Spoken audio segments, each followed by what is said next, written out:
ರೈತ ಬಂದವರೇ ನಮಸ್ಕಾರ. ನಾನು ನಿಮ್ಮ ಕೆ.ಫಾರ್ ಕೃಷ್ಣ.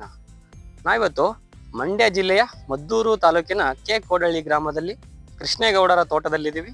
ಚೆನ್ನಾಗ್ ಬರ್ಲಿ ಅಂತ ಟಾನಿಕ್ ಕೊಡ್ಬೋದು, ಕೆಳಗಡೆ ಗೊಬ್ಬರ ಉಪ್ಪು ಕೊಡ್ಬೋದು ಚೆನ್ನಾಗ್ ಬರ್ಲಿ ಅಂತ.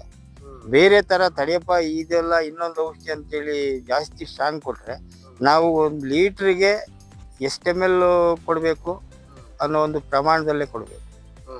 ಒಂದಂತ ಮಾಡೋದು ಎರಡಂತ ಮಾಡಿ ಈಗ ಮಾಡಿದ್ವಿ, ಅದ್ರಲ್ಲಿ ಗಿಡ ಸ್ವಲ್ಪ ಡೆವಲಪ್ಮೆಂಟ್ ಆಗಿಲ್ಲ, ನೆಕ್ಸ್ಟ್ ಮಾಡು ಇನ್ನೊಂದು 1 ml ಜಾಸ್ತಿ ಹಾಕೊಂಡು ತಡಿ ಒಂದೇ ಸತಿ ಬೆಳೆದು ಬಿಡೋದು ಅಂದ್ಬಿಟ್ರೆ ಗಿಡ ಸತ್ತು ಸ್ವಾರ್ಥಿ ಆಗ್ಬಾರ್ದು. ಇದ್ರಲ್ಲಿ ಎಷ್ಟಾಗತ್ತೆ ಅಷ್ಟೇ ಮಾತ್ರ. ಹೌದು, ಹಂತವಾಗಿ ಹೋಗ್ಬೇಕು.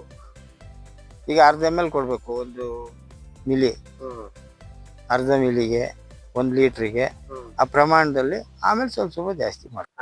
ವ್ಯವಸಾಯ ಮಾಡೋ ರೈತರು ಒಬ್ಬರಿಂದ ಒಬ್ರು, ಈಗ ನನ್ನಿಂದಾನು ನೀವು ಮಾಡ್ಬಿಟ್ಟು ನೀವು ಇಂಪ್ರೂವ್ಮೆಂಟ್ ಆಗ್ಬೇಕು. ತಡೆಯಪ್ಪ ನಾನು ಒಬ್ಬನೇ ಯಾರಿಗೂ ಹೇಳ್ಬಾರ್ದು ಅಂತ ಜನ ಇರ್ತಾರೆ. ಆದ್ರೆ ಆ ತರ ಬೇಡ.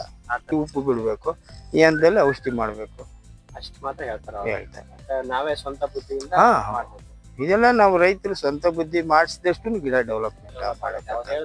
ಬೇರೆ ಬೇರೆ ವಿಧದ, ಒಂದೇ ತರಹದ ಅಲ್ಲ, ಬೇರೆ ಬೇರೆ ವಿಧದ ತರಕಾರಿಗಳನ್ನ ಬೆಳೆಯೋದರ ಮೂಲಕ ಅತಿ ಹೆಚ್ಚು ಲಾಭನ ಮಾಡ್ತಾರೆ.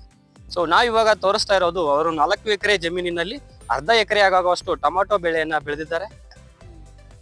ಒಂದ್ ಬೆಳೆ ಹೋಯ್ತು, ವರ್ಷಕ್ಕೆ 3 ಬೆಳೆ. ವರ್ಷಕ್ಕೆ 3 ಬೆಳೆಯಲ್ಲಿ 1 ಬೆಳೆ ಹೋಗ್ಲಿ, 2 ಬೆಳೆ ಕೈ ಕೊಡ್ತದೆ ದೇವ್ರು. ಸಾಕಾಗಲ್ವೇ? ಈಗ ಹೋದ ವರ್ಷ ಅದೇ ಪೀಸ್ಗೆ ಟೊಮಾಟೊ 6 ಲಕ್ಷ ಆಗಿತ್ತು. ಇವಾಗ 1 ಲಕ್ಷ ಆಗೋದು ಬಾದೆ ರೇಟಲ್ಲಿ. ಈಗ ಹಾಕೊಟ್ಟಿದ್ದೇನಾಯ್ತು? ಈಗ ನಾವು ಹಾಕಿದ ಬಂಡವಾಳ ಬರ್ತದಲ್ಲ 1 ಲಕ್ಷ, ಅದೇ ಬಂಡವಾಳ ಬೇರೆದಕ್ಕೆ ಹಾಕು, ಅದ್ರಲ್ಲಿ ಕೊಡ್ತೀವಿ. ಭೂಮಿ ತಾಯಿ ನಂಬಿದ್ರೆ ಮೋಸ ಆಗಲ್ಲ. ಸೊ ಟೊಮಾಟೊ ಪೈರನ್ನ ನೋಡ್ತಾ ಇದೀವಿ. ಸೊ ಇದರಲ್ಲೂ ಕೂಡ ಅತಿ ಹೆಚ್ಚು ಲಾಭ ಆಗುತ್ತೆ. ಬಟ್ ಇವಾಗ ರೇಟ್ ಕಡಿಮೆ ಇದೆಯಂತೆ, ಹಾಗಾಗಿ ಟೊಮಾಟೊಗೆ ಅಷ್ಟು ಬೇಡಿಕೆ ಇಲ್ಲ. ಸೊ ಟೊಮಾಟೊಗೆ ಬೇಡಿಕೆ ಇದ್ದಾಗ ಹೇಗೆಲ್ಲ ಇರುತ್ತೆ, ಸೊ ಹೇಗೆ ಬೆಳೀತಾರೆ ಅನ್ನೋ ವಿಚಾರಗಳನ್ನ ಲಾಸ್ ಆದ್ರೂ 1 ಬೆಳೆ ಇಲ್ಲ ಆದ್ರೆ ಇನ್ನೊಂದು ಹೋದ್ರು ಹೋಗ್ಲಿ. ಈಗ ಹೋದ ವರ್ಷ ಇದೇ ಬೆಳೆ ಹಾಕ್ಬಿಟ್ಟು 10 ಲಕ್ಷ ಲಾಸ್ ಆದೆ, ಈಗ ಕೊಡ್ತಲ್ಲ ಹೋಗ್ಬಿಡ್ತಪ್ಪ.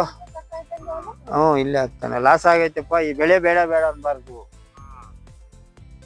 ಮಾಡಲೇಬೇಕದು. ಕೈ ಬಿಡಬಾರ್ದು ಹೋಗಿದ್ ಬೆಳೆ.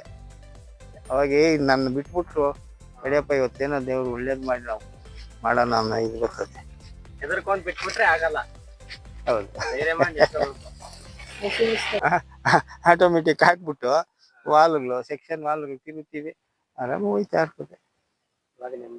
ನೆಮ್ಮದಿ. ಎಷ್ಟೋ ಜನ ರೈತರಾದ್ರೆ ನೆಮ್ಮದಿ ಇಲ್ಲ ಅಂತ ಹೇಳ್ತಾ ಇರ್ತಾರೆ. ನೆಮ್ಮದಿ ಇಲ್ಲ ಅಂದ್ರೆ ನಾವು ಮಾಡ್ಕೊಳ್ಳೋದು.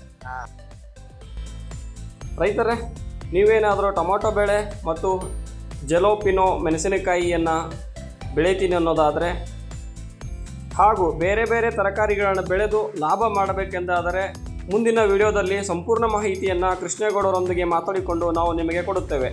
ಟೊಮಾಟೊ ಬೆಳೆಯುವುದು ಹೇಗೆ, ಜೆಲೋಪಿನೋ ಮೆಣಸಿನಕಾಯಿ ಬೆಳೆಯುವುದು ಹೇಗೆ ಎಂಬುದರ ಸಂಪೂರ್ಣ ಮಾಹಿತಿ ನಿಮಗೆ ಮುಂದಿನ ದಿನಗಳಲ್ಲಿ ಸಿಗುತ್ತೆ.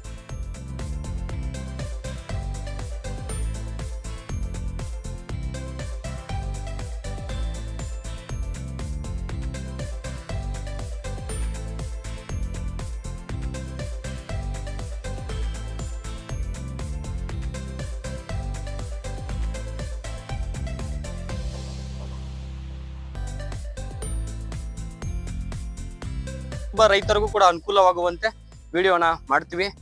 ಸೊ ನಮ್ಮ ಮುಂದಿನ ವಿಡಿಯೋಗಾಗಿ ದಯವಿಟ್ಟು ಎಲ್ಲರೂ ಕೂಡ ಕಾಯ್ತಾ ಇರಿ ಅಂತ ಹೇಳ್ತಾ, ಟೊಮಾಟೊ ಬೆಳೆ ಹೇಗಿರುತ್ತೆ, ಹೇಗಿರಲ್ಲ, ಹೇಗೆ ಬೆಳಿಬಹುದು, ಹೇಗೆ ಅದನ್ನ ಕಟ್ಬಹುದು, ಕಟಾವು ಹೇಗಿರುತ್ತೆ, ಇದು ಎಷ್ಟು ತಿಂಗಳ ಬೆಳೆಯಾಗಿರುತ್ತೆ, ಹಾಗೂ ಎಷ್ಟು ಗಾತ್ರ ದೊಡ್ಡದಾಗೋಕೆ ಯಾವ ರೀತಿಯ ಸ್ಪ್ರೇ ಮಾಡಬೇಕು ಸಾವಯವ ಕೃಷಿನ ಎಪಿಸೋಡಲ್ಲಿ ಅಥವಾ ಮುಂದಿನ ವಿಡಿಯೋದಲ್ಲಿ.